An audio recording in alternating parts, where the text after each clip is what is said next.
এই ভিডিওটা মূলত তাদের জন্য যারা কিনা এই বছর রাজশাহী বিশ্ববিদ্যালয়ের চারুকলা এক্সাম দিতে চাও। আর আমি মারিয়া 2024-25 শিক্ষাবর্ষের একজন শিক্ষার্থী। আমার মেরিট পজিশন ছিল 1। তোমরা নিশ্চয়ই অলরেডি জেনে গেছো চারুকলা এক্সাম দেওয়ার জন্য তোমাদেরকে প্রথমে এ ইউনিটে পাস মার্ক উঠাইতে হয়। তো যারা ভিডিওটা দেখছো তারা নিশ্চয়ই already form fill up and everything করে ফেলেছো। আপাতত আমি টাইম ওয়েস্ট না করে তোমাদেরকে জাস্ট কয়েকটা টিপস দিতে পারি যেটা করলে তোমরা চারুকলা এক্সামটা খুব ভালোভাবে দিতে পারবা। তো চারুকলা এক্সাম দেওয়ার জন্য তোমাদেরকে সর্বপ্রথম যেটা করতে হবে সেটা হচ্ছে বেসিক লেয়ার। তোমরা যতই ভালো আর্ট পারো ডাজেন্ট ম্যাটার, তোমাদের বেসিকটা স্ট্রং থাকতে হবে। লাইন এন্ড সার্কেলের মতো বেসিক জিনিসগুলোর উপর তোমাদের অনেক ধারণা থাকতে হবে, কারণ চারুকলা এক্সামের খাতা যারা দেখবে তারা কিন্তু অলরেডি অনেক বেশি এক্সপার্ট। তারা তোমার আর্ট দেখে বুঝে যাবে তোমার মধ্যে কতটুকু বেসিক আছে আর কতটুকু নেই। আর যার বেসিক থাকবে না তাকে খুব নর্মালি তারা কখনোই ভালো মার্কস দিবে না। এক্সাম হল থেকে বের হয়ে তোমাদের অনেক সময় মনে হতে পারে যে তোমরা অনেক ভালো মার্কস পাবা, কিন্তু যখন রেজাল্ট দিবে তখন তোমরা দেখবা অনেক মার্কস কম পেয়েছো। তো এইটা হওয়ার মেন রিজন হচ্ছে যে তোমার বেসিকটা স্ট্রং না।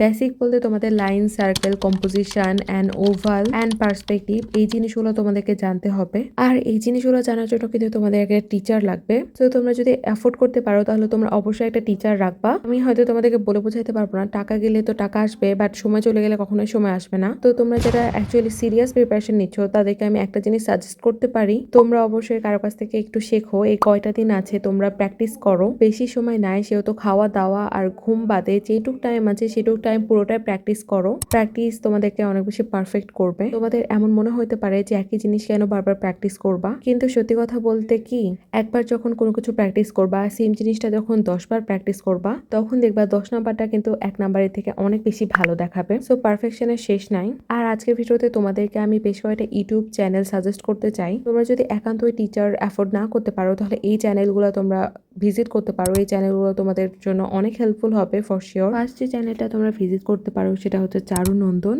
অ্যান্ড সেকেন্ড রহমান বিজয় ভাইয়ার পেজ, অ্যান্ড থার্ডলি তোমাদেরকে যে পেজটা সাজেস্ট করবো সেটা তোমাদের বেসিক স্ট্রং করতে অনেক বেশি হেল্প করবে। 3 নাম্বার চ্যানেলটা হচ্ছে প্রোকো। সো এই কয়টা চ্যানেল তোমরা ভিজিট করতে পারো।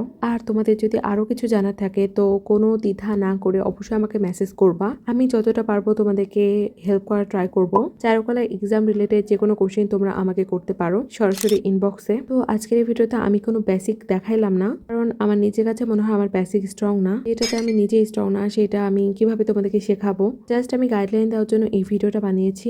তোমরা জাস্ট অনেক বেশি প্র্যাকটিস করো, প্র্যাকটিসের ওপর কিছুই নাই, প্র্যাকটিস প্র্যাকটিস অ্যান্ড প্র্যাকটিস। তোমাদের সাথে আমি একটা আমার নিজের এক্সপিরিয়েন্স শেয়ার করতে চাই। রাবি এই চারুকলার আগে আমি জাস্ট 15 দিন প্র্যাকটিস করেছি। এখন অনেকে এটা ভেবে বসো না যে জাস্ট 15 দিনে আমি প্র্যাকটিস করেছি। সত্যি বলতে কি আমি অনেক আগে থেকে আর্ট অনেক বেশি পছন্দ করতাম, আর আর্টের আমার একটু প্র্যাকটিস ছিলই, যেহেতু আমি আগে থেকে আর্টটা ভালো পারতাম, বাট আমার বেসিক ছিল না।